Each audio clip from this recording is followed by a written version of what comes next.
Shri M Rajagopalan, അങ്ങേക്ക് 10 minute. Sir, ഈ ധനാഭ്യർത്ഥനകളെ പിന്തുണയ്ക്കുകയാണ്. ഈ തെരഞ്ഞെടുപ്പ് രാഷ്ട്രീയത്തിൽ സാധാരണയായി സംഭവിക്കുന്നത് താളമൊരുക്കുമ്പോൾ സ്വരം വരില്ല, സ്വരം വരുമ്പോൾ താളം വരില്ല, താളവും സ്വരവും ഒത്തുവരുമ്പോൾ അവസരം വരില്ല. അതാണ് സർ ഇവിടെയും സംഭവിക്കുന്നത്, രാഷ്ട്രീയ പാർട്ടികൾ ഏതായാലും.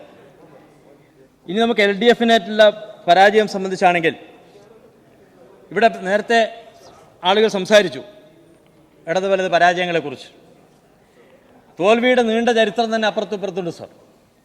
അതിവിടെ ചൂണ്ടിക്കാണിച്ചതുപോലെ അതാത് രാഷ്ട്രീയ സാമൂഹ്യ യാഥാർത്ഥ്യങ്ങളുമായി ബന്ധപ്പെട്ടുള്ളതാണ്.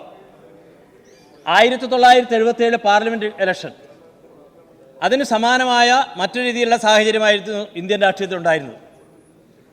975 അടിയന്തരാവസ്ഥ പ്രഖ്യാപിച്ച് വേട്ടയാടപ്പള്ളികളുടെ ദിനരാത്രങ്ങൾ നാടിന് സമ്മാനിച്ച കോൺഗ്രസ് പാർട്ടിയുടെ നിന്ദ്യമായ സ്വേച്ഛാധിപത്യത്തിനെതിരെ ഇന്ത്യയിലെ പ്രതികരണശേഷിയുള്ള ജനങ്ങളും രാഷ്ട്രീയ പ്രസ്ഥാനങ്ങളും ഒന്നിച്ചു നിന്ന് തെരഞ്ഞെടുപ്പിനെ നേരിട്ട വർഷമായിരുന്നു 1977.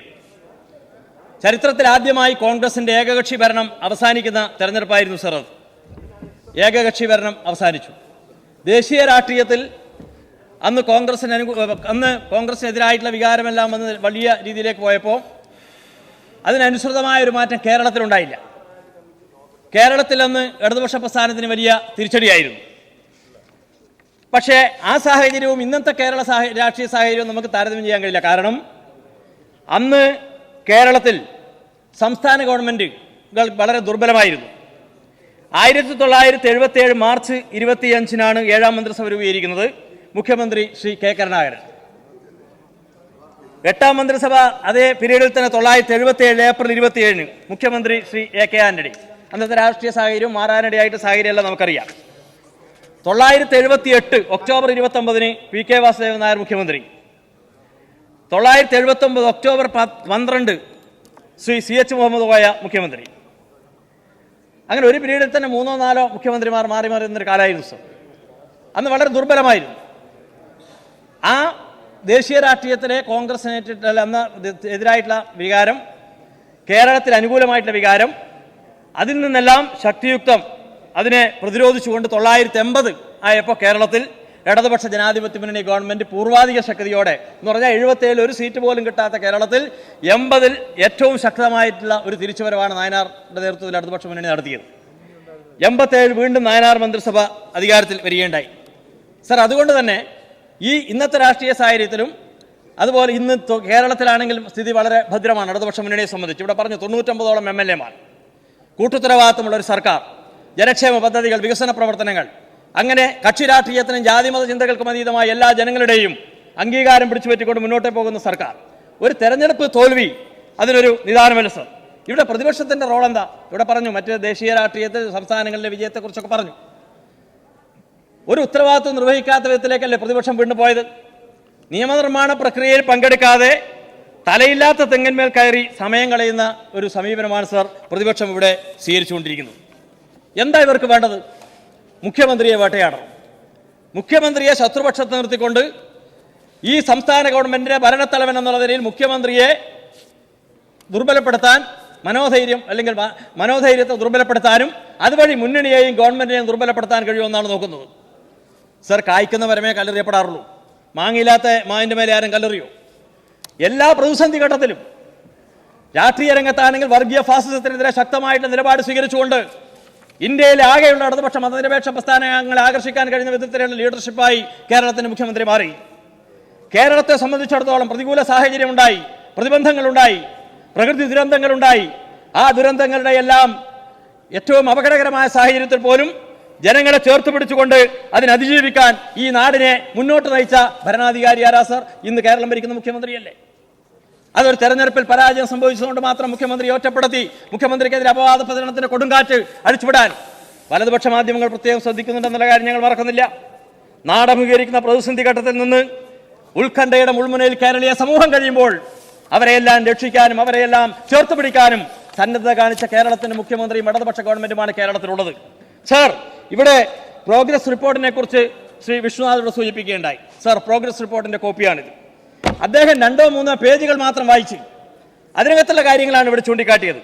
അദ്ദേഹത്തിന് പിൻബലം എന്താ? ഇന്ന് രാവിലെ നമ്മുടെ വീടുകളിൽ, നമ്മുടെ മുറികളിലെല്ലാം കയറി വന്ന വർത്തമാന പത്രം മലയാള മനോരമയാണ്. ആ മലയാള മനോരമ ഇന്ന് ഒരു എഡിറ്റോറിയൽ എഴുതിയിട്ടുണ്ട് സർ. നേട്ടപ്പട്ടികയിലെ പൊള്ളവാദങ്ങൾ എന്നാണ് ആ തലക്കെട്ട്. സർ, ഞാനൊന്ന് തിരുത്തുകയാണത്. മലയാള മനോരമയുടെ കണ്ണിൽ നോട്ടപ്പട്ടികയിലെ കള്ളവാദങ്ങളാണ് മലയാള മനോരമ ജനങ്ങളുടെ മുമ്പാകെ അവതരിപ്പിച്ചതെന്ന് പറയാൻ വേണ്ടി കഴിയും. എന്തൊരു അസഹിഷ്ണുതയാണ് സർ. 2020-19 അതിൻ്റെ വാചകം തുടരുകയാണ്. 2020-19 ദയനീയമായി തോറ്റ് റിപ്പോർട്ടടിച്ച് ജനങ്ങൾക്ക് കൊടുക്കാൻ സർക്കാർ കാട്ടിയ ധൈര്യത്തെ അഭിനന്ദിച്ചേ മതിയാകുന്നതാണ്. സർ, ജനകീയ പ്രശ്നങ്ങൾ പരിഹരിച്ചിട്ടില്ല അത്രേ. ഇവിടെ പറഞ്ഞില്ല, ഇവിടെ ലൈഫ് പൊതു വിദ്യാഭ്യാസ സംരക്ഷണ യജ്ഞം, അഭ്യർത്ഥവിദ്യരായുള്ള തൊഴിൽ രഹിത സമൂഹത്തിന് ജോലി, അങ്ങനെ എല്ലാ വിഭാഗം ജനങ്ങളെയും ചേർത്ത് പിടിച്ച് അവരുടെ അവകാശങ്ങൾ സംരക്ഷിച്ച് അവരുടെ താല്പര്യങ്ങൾ സംരക്ഷിച്ച് അവരോടൊപ്പം നിന്ന ഒരു ഗവൺമെന്റ്. ആ ഗവൺമെന്റ് ജനങ്ങളുടെ പ്രശ്നങ്ങൾ പരിഹരിച്ചിട്ടില്ലെന്നാണ് ചൂണ്ടിക്കാണിക്കുന്നത്. നവകേരള യാത്രയാണ് സർ പ്രകോപിപ്പിച്ചത്. കേരളത്തിലെ മന്ത്രിമാരും മുഖ്യമന്ത്രിയും ഉൾപ്പെടെയുള്ള ആളുകൾ കേരളീയ സമൂഹം ജനങ്ങൾ അഭിമുഖീകരിക്കുന്ന പ്രശ്നങ്ങൾ നേരിലറിയുന്നതിനും സംവേദിക്കുന്നതിനുമായി ഏറ്റവും ശ്രദ്ധേയമായ രീതിയിൽ കേരളത്തിൽ ഇതിനു മുമ്പ് അങ്ങനെ ഒരു യാത്ര സംഘടിപ്പിച്ചിട്ടുണ്ടോ? അങ്ങനെ ഒരു സദസ്സ് സംഘടിപ്പിച്ചിട്ടുണ്ടോ? ഒരു കൊല്ലത്തിനുള്ളിൽ കേരളത്തിന്റെ മുഖ്യമന്ത്രി കേരളത്തിന്റെ ഭരണക്ഷമത വർദ്ധിപ്പിക്കാൻ, അതിന്റെ കാര്യക്ഷമത വർദ്ധിപ്പിക്കാൻ ഉദ്യോഗസ്ഥന്മാരുടെ മേഖലായോഗങ്ങൾ വിളിച്ചുകൊണ്ട് കേരളമാകെ പര്യടനം നടത്തി. നവകേരള യാത്രയുമായി 140 മണ്ഡലങ്ങളിൽ പര്യടനം നടത്തി. എന്തിനധികം മതന്യൂനപക്ഷങ്ങൾക്കെതിരായിട്ട് വേട്ടയാരംഭിച്ച് പൗരത്വ ഭേദഗതി ബില്ലുമെല്ലാമായി വിവാദങ്ങൾ ഉയർന്നു വന്നപ്പോൾ അതിന്റെ സാമൂഹ്യ പ്രത്യാഘാതങ്ങൾ ഈ രാജ്യത്തിലെ മതന്യൂനപക്ഷ വിഭാഗങ്ങൾക്കുൾപ്പെടെ അവരുമായി സംവേദിക്കാൻ കേരളത്തിലെ 14 ജില്ലകളിലും ഈ മുഖ്യമന്ത്രിയല്ല സർ പോയത്. അവിടങ്ങളിലെല്ലാം 10,000 തടിച്ചുകൂടി.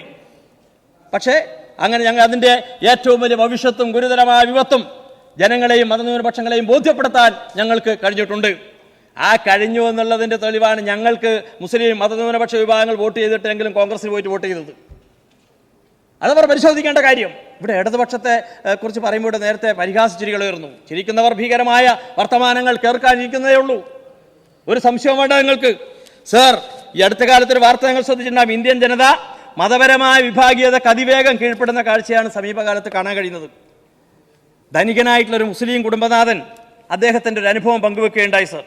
വർഷങ്ങളായി അദ്ദേഹത്തിൻ്റെ വീട്ടിൽ അടുക്കള പണി ചെയ്യുന്നത് തൊട്ടടുത്ത ഗ്രാമത്തിലെ ഒരു ഹിന്ദു കുടുംബമാണ്. ഭാര്യ അടുക്കള ജോലിയും ഭർത്താവ് പുറംപടികളും ചെയ്യും.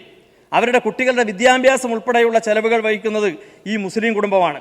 ഒരു കുടുംബം പോലെ വലിയ സൗഹൃദത്തിലാണ് ഇവർ ജീവിച്ചു വരുന്നത്.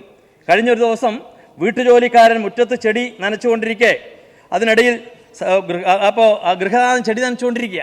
അപ്പോൾ ഈ ഗൃഹനാഥനോടൊരു ചോദ്യം ചോദിച്ചു സർ. എന്താ ചോദ്യം എന്നറിയോ? സാബ്, നിങ്ങൾ ഉടനെ പാകിസ്ഥാനിലേക്ക് പോകുമല്ലോ, നിങ്ങൾ പോകുമ്പോൾ ടിവിയും ഒരു കസേരയും എനിക്ക് തരണമെന്നായിരുന്നു ആവശ്യം. മുസ്ലിമുകളെല്ലാം പാകിസ്ഥാനിലേക്ക് പോകേണ്ടവരാണെന്ന് ഒരു നിരക്ഷരരായ ഹിന്ദുക്കൾക്കിടയിൽ ഒരു പൊതുബോധം സൃഷ്ടിക്കുന്നതിൽ സംഘപരിവാരങ്ങൾക്ക് കഴിഞ്ഞിട്ടുണ്ടെന്നതാണ് യാഥാർത്ഥ്യം. നിഷ്കളങ്കനായ ഒരു ഗ്രാമീണന്റെ മനസ്സിൽ പോലും ഇത്തരമൊരു ദുഷിച്ച ചിന്ത കയറ്റിവിടാൻ ഇവർക്ക് കഴിയുന്നു എന്നത് അപകടകരമാണ് സർ. ഇങ്ങനെയുള്ള സാഹചര്യത്തിലാണ് കോലീബി എന്ന അവിശുദ്ധ ബാന്ധവത്തിന് വേദിയായിട്ടുള്ള വടകര നമ്മൾ ആരും മറന്നിട്ടില്ല. ഇവിടെ പറഞ്ഞില്ലേ തൃശ്ശൂരെ വോട്ട് എവിടെ പോയി എന്ന് ചോദിച്ചില്ലേ MP ഗോവിന്ദ മാസ്റ്റർ. കോലീബി എന്ന അവിശുദ്ധ ബന്ധത്തിന് വേദിയായിട്ടുള്ള വടകര തന്നെയായിരുന്നു കേരളത്തിൽ ഇത്തവണ സമാനതകളില്ലാത്ത വർഗീയ പ്രചരണങ്ങൾ നടത്തിയത് ഈ കേരളത്തിലെ UDF ആണ്. കോൺഗ്രസ്, ലീഗ്, BJP ഇക്കുറി പഴയതിൽ നിന്ന് വ്യത്യസ്തമായാണ് കോലീബി അവതരിച്ചത്. എല്ലാത്തരം വർഗീയതയെയും ചേർത്ത് നിർത്തി ഏത് വിധേനയും ഇടതുപക്ഷത്തെ തോൽപ്പിക്കുക എന്ന ലക്ഷ്യമായിരുന്നു ഈ മുന്നണിക്ക്. SDPI മുതൽ RSS വരെ അതിൽ കൈകോർത്തു സർ. SDPI പരസ്യമായാണ് കേരളത്തിൽ UDFന് പിന്തുണ പ്രഖ്യാപിച്ചത്. പ്രതികരിച്ചോ നിങ്ങളാരെങ്കിലും? BJPയെ തോൽപ്പിക്കാൻ ഇന്ത്യ മുന്നണിക്കുള്ള പിന്തുണ എന്നായിരുന്നു ഈ പിന്തുണക്ക് നൽകപ്പെട്ട വിശദീകരണം. തൊട്ടപ്പുറത്തെ തമിഴ്നാട്ടിൽ DMK നയിക്കുന്ന ഇന്ത്യ മുന്നണിക്കെതിരെ മത്സരിച്ച AIDMK മുന്നണിക്കായിരുന്നു SDPIയുടെ പിന്തുണ. ഡിണ്ടിഗലിൽ CPIM സ്ഥാനാർത്ഥിക്കെതിരെ AIDMK മുന്നണിയിൽ നിന്ന് മത്സരിച്ചതും SDPI ആയിരുന്നു സർ. SDPI നിലപാട് ഇന്ത്യ മുന്നണിക്ക് അനുകൂലമായിരുന്നെങ്കിൽ ഇത് നടക്കുമായിരുന്നോ? ദേശീയ തലത്തിൽ കോൺഗ്രസ് പാർട്ടി മൃദു ഹിന്ദുത്വം കളിക്കുമ്പോൾ കേരളത്തിൽ ഒരേ സമയം ഭൂരിപക്ഷ ന്യൂനപക്ഷ വർഗീയതകളെ തലോടി വോട്ടുറപ്പിക്കുന്നതാണ് സർ ഇവിടെ നമ്മൾ കണ്ടത്. വടകരയിലേക്ക് വന്നാൽ അസത്യപ്രചരണങ്ങളുടെ കുത്തൊഴുക്കായിരുന്നു നടന്നത്. LDF സ്ഥാനാർത്ഥിയെ കടന്നാക്രമിക്കാൻ പച്ചക്കള്ളങ്ങളും വ്യാജ ടാപ്പുകളും കെട്ടൊഴിച്ചു വിട്ടു. ശൈലജ ടീച്ചർ മുസ്ലിം വിരോധിയാണെന്ന് വരുത്തി തീർക്കാനായിരുന്നു കൊണ്ടുപിടിച്ചുള്ള ശ്രമം. ടീച്ചർ നബിയെ അപമാനിക്കുന്ന പ്രസംഗം നടത്തിയെന്നായിരുന്നു ഒരു വ്യാജ പ്രചരണം. ഇത്തരത്തിൽ തെറ്റിദ്ധരിപ്പിക്കാൻ എഡിറ്റ് ചെയ്ത വീഡിയോ പ്രചരിപ്പിച്ചത് UDF അണികളായിരുന്നു സർ. മുസ്ലിങ്ങൾ മുഴുവൻ വർഗീയവാദികളാണെന്ന് ടീച്ചർ പറഞ്ഞു എന്നായിരുന്നു UDF അണികൾ എഡിറ്റ് ചെയ്ത് പ്രചരിപ്പിച്ച മറ്റൊരു വീഡിയോ. റിപ്പോർട്ടർ ചാനലിലെ ടീച്ചറുടെ ഇന്റർവ്യൂവിലെ ഒരു ഭാഗം കട്ട് ചെയ്ത് അടർത്തി മാറ്റി വിദ്വേഷ പ്രചരണം നടത്തിയതിനെതിരെ ചാനലിൽ പ്രസ്തുത പരിപാടി അവതരിപ്പിച്ച അരുൺകുമാർ തന്നെ രംഗത്തെത്തുന്ന സ്ഥിതി തന്നെ ഉണ്ടായി സർ. സർ, ഇത്രയും അപവാദ പ്രചരണങ്ങളെല്ലാം ഒഴിച്ചുവിട്ട് ഇവിടെ മതനിരപേക്ഷ സംരക്ഷിക്കാൻ വർഗീയ ശക്തികൾക്കെതിരെ പോരാടുന്നതിന് ഉള്ള നേതൃത്വത്തിലേക്ക് കോൺഗ്രസ് ദേശീയ രാഷ്ട്രീയ ചില കാര്യങ്ങൾ പറയുമ്പോൾ ഇവിടെ കേരളത്തിൽ എന്താ നിലപാട് നിങ്ങൾ സ്വീകരിച്ചത്? അപ്പം നിങ്ങളുടെ മുഖ്യശത്രു ഇവിടെ ഇടതുപക്ഷമാണ്. പ്രിയപ്പെട്ടവരെ, ഈ കേരളത്തെ സംബന്ധിച്ച് കേരളത്തിലെ ഇടതുപക്ഷ ജനാധിപത്യ മുന്നണി ഗവൺമെന്റ് ഈ പോയ കാലങ്ങൾ നടപ്പിലാക്കിയിട്ടുള്ള പ്രവർത്തനങ്ങൾ സംബന്ധിച്ചും വരും നാളുകളിൽ കേരളത്തിലെ സാമൂഹ്യ നീതിയിൽ അധിഷ്ഠിതമായ സമഗ്രമായ വികസനത്തിന് ഉജ്ജ്വലമായ നേതൃത്വം നൽകിക്കൊണ്ട് മുന്നോട്ടേക്ക് പോകും. ഈ ഒരു തെരഞ്ഞെടുപ്പ് പരാജയത്തിനുള്ള കാരണം അടിസ്ഥാനപരമായി പരിശോധിച്ച് തെറ്റുകൾ തിരുത്തി മുന്നോട്ട് പോകാനുള്ള ആർജവം കേരളത്തിലെ ഇടതുപക്ഷ ജനാധിപത്യ മുന്നണിക്കും അതിന്റെ സംഘടനാ സംവിധാനത്തിനും ഉണ്ട് എന്നുള്ളതാണ് സർ ഏറ്റവും പ്രധാനപ്പെട്ട പ്രത്യേകത. കിഫ്ബിയിലൂടെ ഏറ്റവും ശ്രദ്ധേയമായിട്ടുള്ള നിരവധി പദ്ധതികളാണ് കേരളത്തിൽ കിട്ടിയിട്ടുള്ളത്. ആകാശ കുസുമങ്ങൾ എന്ന വാദമുയർത്തിയ UDF-കാരും മറ്റു വലതുപക്ഷ മാധ്യമങ്ങളും ഇപ്പോ എവിടെ പോയാൽ കിഫ്ബിയെ കുറിച്ച് എഴുതേണ്ടി വരുന്നു സാർ. നാടിന്റെ നാളേക്കായി കിഫ്ബി 821 പദ്ധതികൾക്ക് 60,000 കോടി രൂപ ഓരോ ദിവസവും. സാർ, ഈ ധനാഭ്യർത്ഥനകളെ പിന്തുണച്ചുകൊണ്ട് ഞാൻ അവസാനിപ്പിക്കുന്നു.